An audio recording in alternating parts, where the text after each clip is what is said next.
नमो भगवते वासुदेवाय नमः। जय माता दी दोस्तों, आप देख रहे हैं आपका अपना YouTube चैनल व्रत त्योहार कथाएं। मैं हूं आपके साथ रिमझिम शर्मा। सभी भक्तों का वैशाख मास महात्म्य की कथा में स्वागत है। आज वैशाख मास महात्म्य के अध्याय 12 का हम श्रवण करेंगे।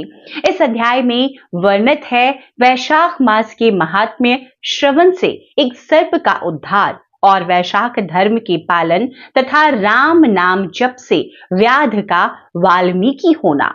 तो कथा शुरू करें उससे पहले भगवान श्री विष्णु और माता लक्ष्मी के नाम का स्मरण, उनका ध्यान करते हुए इस कथा का श्रवण करते हैं। श्रुतदेव जी कहते हैं, तदंतर व्याध सहित शंख मुनि ने विस्मित होकर पूछा, तुम कौन हो और तुम्हें यह दशा कैसे प्राप्त हुई थी? सर्प ने कहा, पूर्व जन्म में मैं प्रयाग का एक ब्राह्मण था। मेरे पिता का नाम कुशीद मुनि और मेरा नाम रोचन था। मैं धनाढ्य, अनेक पुत्रों का पिता और सदैव अभिमान से दूषित था। बैठे बैठे बहुत बकवाद किया करता था।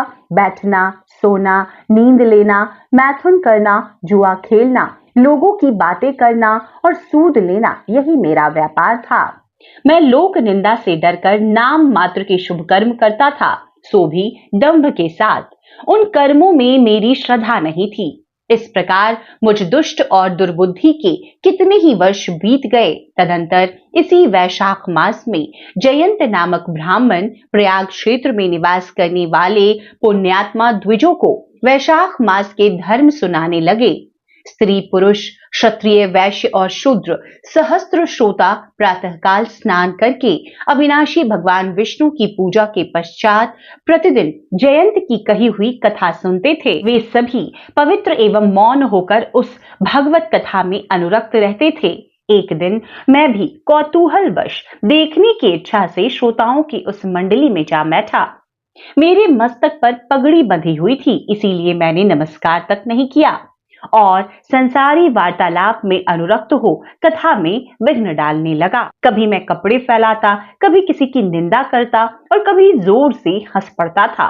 जब तक कथा समाप्त हुई तब तक मैंने इस प्रकार समय बिताया। तत्पश्चात दूसरे दिन सन्निपात रोग से मेरी मृत्यु हो गई। मैं तपाए हुए शीशे के जल से भरे हुए हलाहल नरक में डाल दिया गया और 14 मनवंतरों तक वहां यातना भोगता रहा। उसके बाद 84 लाख योनियों में क्रमशः जन्म लेता और मरता हुआ मैं इस समय क्रूर तमोगुणी सर्प होकर इस वृक्ष के खोखले में निवास करता था। मुनि, सौभाग्यवश आपके मुखारविंद से निकली हुई अमृतमयी कथा को मैंने अपने दोनों नेत्रों से सुना, जिससे तत्काल मेरे सारे पाप नष्ट हो गए।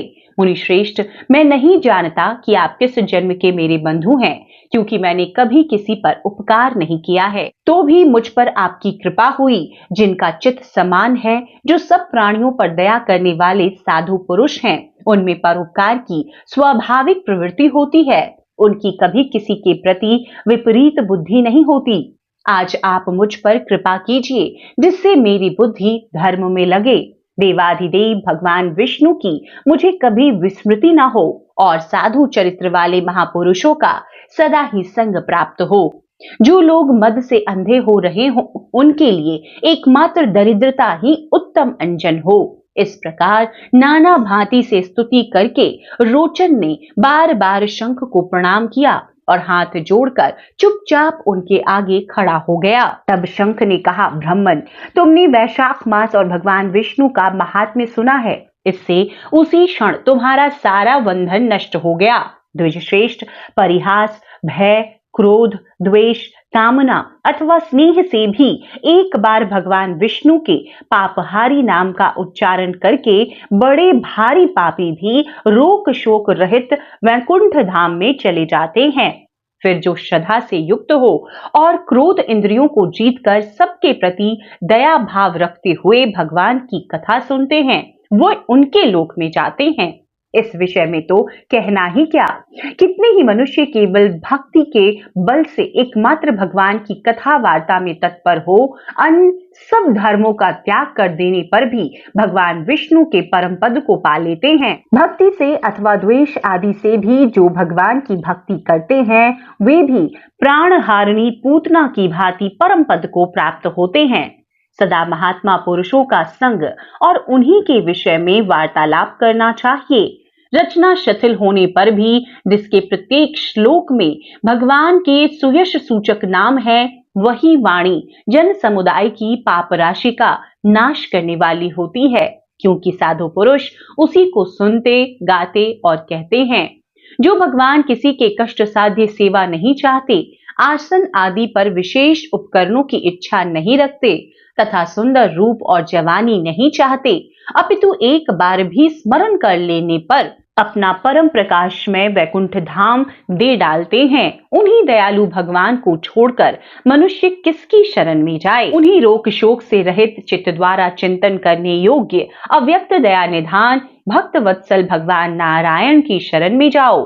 महामते, वैशाख माह में कहे हुए इन सब धर्मों का पालन करो, उससे प्रसन्न होकर भगवान जगन्नाथ तुम्हारा कल्याण करेंगे।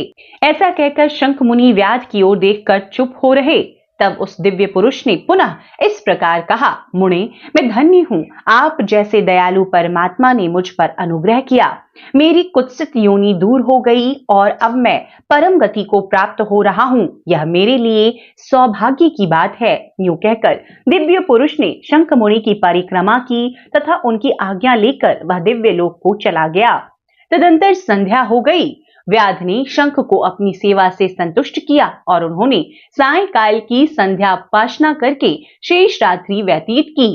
भगवान की लीलावतारों की कथा वार्ता द्वारा रात व्यतीत करके शंख मुनि ब्रह्म मुहूर्त में उठे और दोनों पैर धोकर मौन भाव से तारक ब्रह्म का ध्यान करने लगे। पश्चात शौचादि क्रिया से निवृत्त होकर वैशाख मास में सूर्योदय से पहले स्नान किया और संध्या तर्पण आदि सब कर्म समाप्त करके उन्होंने हर्ष युक्त हृदय से व्याध को बुलाकर उसे राम इन 2 अक्षर वाले नाम का उपदेश दिया, जो वेद से भी अधिक शुभकारक है।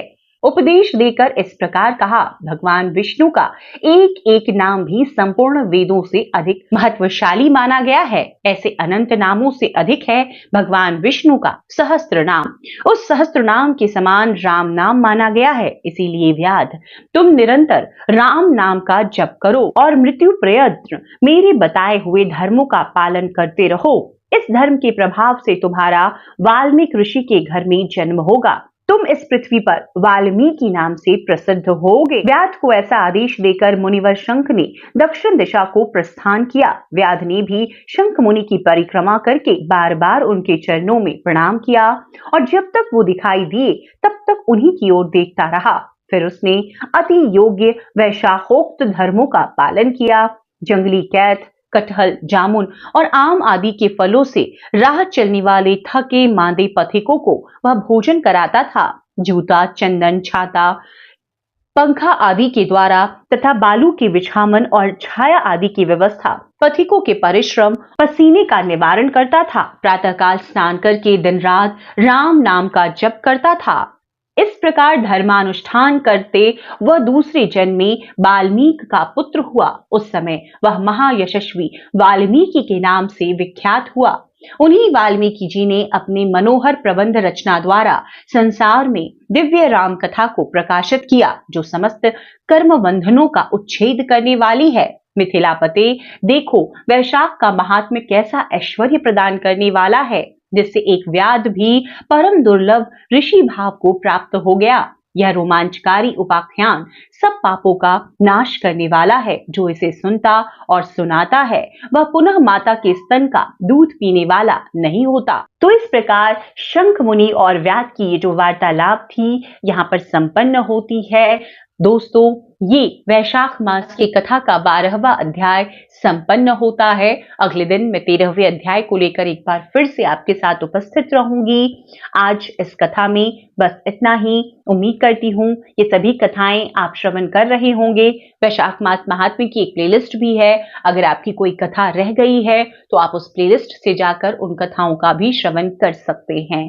वीडियो देखने के लिए बहुत बहुत शुक्रिया। दोस्तों परिजनों तक इस वीडियो को भी, इस कथा को भी शेयर जरूर कीजिए, वो भी वैशाख मास के महात्म्य और उसके जो कर्म हैं वो समझ सके और अपने जीवन में अमल में ला सके, पुण्य फल प्राप्त कर सके। चैनल पर पहली बार आए हैं, इस तरह की जानकारियां आपको भी अच्छी लगती है तो चैनल को कृपया कर सब्सक्राइब जरूर कर लें।